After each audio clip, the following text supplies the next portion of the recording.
Hello guys, welcome back. So after we have our basic hair stocks, what we do is grab these guys. Oops, I have some performance issue because I'm also exporting my videos. Let me go. Yeah, that's a lot of things to select also, so I guess it's having performance issue. So again, grab the first one, holding on shift and click on the last one. Okay, make sure that it goes through. If you're patient enough, it should be able to go through eventually. We have only 90, so that's not a lot. Actually, we have only 80 because we started with 11. Anyway, we go for modify, convert, and then not polygon, Pentyfact to curves. Okay, it doesn't convert our Pentyfact strokes to curves, and then we will convert the curves to guides. What's really good about XGen is that it does allow you to convert things back and forth. And the core thing you need to have is a bunch of curves, and those NURBS curves can be then converted into XGen or backwards, or even converted into later on we can also talk about how we can maybe convert it into hair cards. So there are a bunch of really nice ways that XGen have to help generating hair asset. So I'm gonna grab all these guys and just delete them out because I don't need those Pentyfact anymore. And now you can see I have a bunch of curves here already. Those curves are underneath their own folder. So let me Control 1 to isolate those folders, grab everything again, Control G to group them into one group.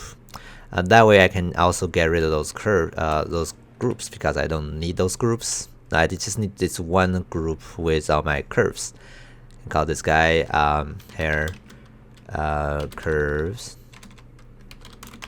Okay. All right.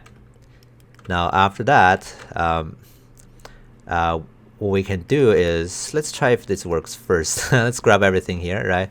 Now one thing you want to make sure that is your first, your root is going to be the first CV. So let's go select first CV. You can see we're actually selecting that, so that's good.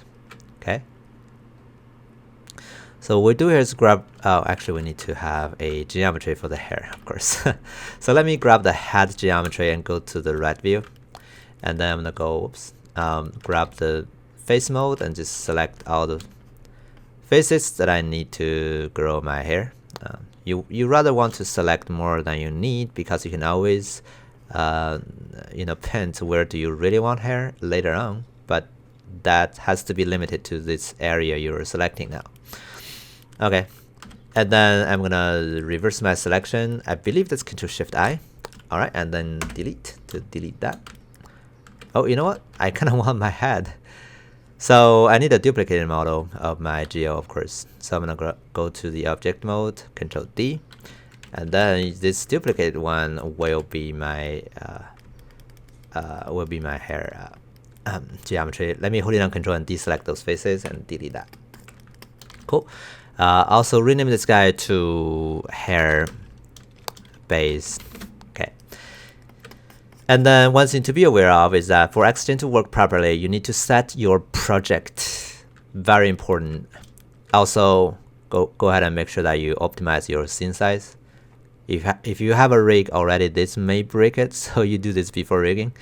And also go for a window, general editors, and namespace editor, and make sure that this part is empty. If you have something here, click on it and do delete, and then there will be a pop-up window. You just say merge with parent or merge with root, and just keep doing that until everything is gone. Okay, cool. So now we have a hair base. One thing to be aware of is that XGen does rely on UV, so make sure that you do have a UV here also on this hair base geometry. So just to make things easier, what we can do is just grab this thing and do a UV planar projection with the camera as your projection, and just look at it from this 3/4 angle and apply. And then go to object mode, back to UV editor, and you do grab all your UVs, and then you just do a unfold real quick. Do that again. Right.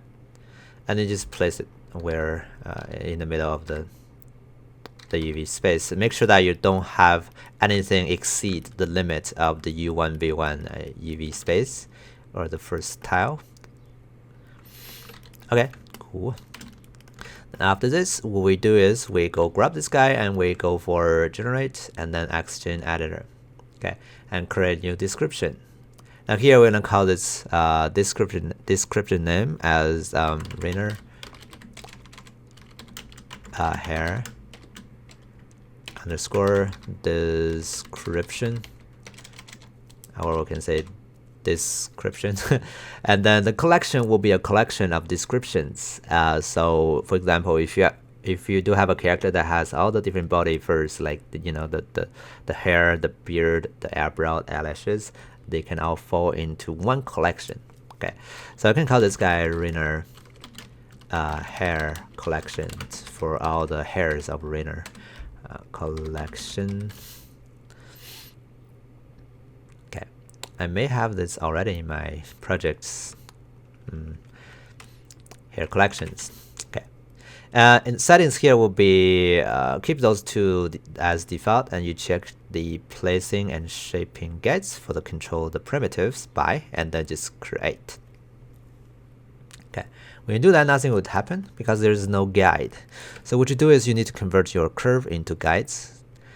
Grab all your curves here, and then you go to the utilities, and then there is a guides to curve to guides. Grab that, and then you go for if you want to keep all your curves, you can check that off, and then you add guides. Okay, you can see a bunch of guides got created. One thing you do already notice is that their shape doesn't really exactly look like the curve you have. Let's compare.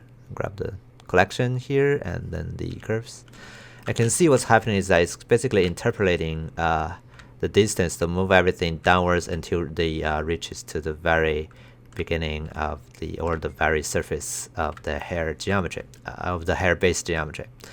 Okay, so let me Control Z to go back. Hopefully I can do that.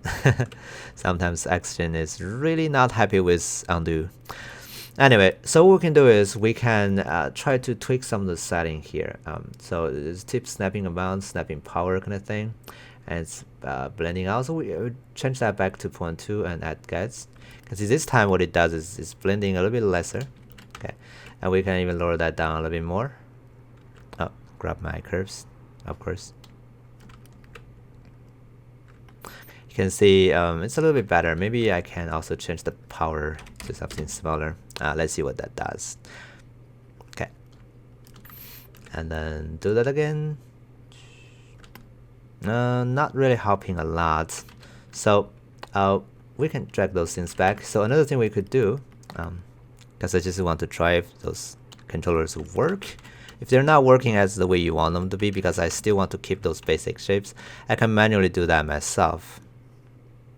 Okay, so what we do is we grab out the curves, we go select the first CV, okay, and then we just have a soft selection and drag them, scale them in ourselves. Okay, you can also see, well, we do have a lot of a lot of points on the curve. So if it's easier, we can also do some simplification if we want to adjust it. So here in the curves, we can do a rebuild to make things simpler. The rebuild have a number of spans as 10. Okay, that's going to give you a simpler model. And again, let me go for select the first CV and then make soft selection and then drag it down to shrink it in. Maybe not even that much. Okay, so that way we're basically getting it to go in. You can see a lot of things here are clipping in too much, so maybe we need to also scale this way. Okay, we'll be able to tweak those things eventually, so you don't have to be perfect. Some people may want to use make live and snap. I personally found that's really difficult because it's snapping in all random places. Anyway, so let me go grab all these curves, and again let's do add guides again, and this time you can see it's still not the same shape, but it's preserved better because we drag the root down ourselves very carefully. So that should be the best we can get now. So we're gonna move on to the next video. We can talk about how we deal with those guides and then how we generate primitives. Okay, see you next time.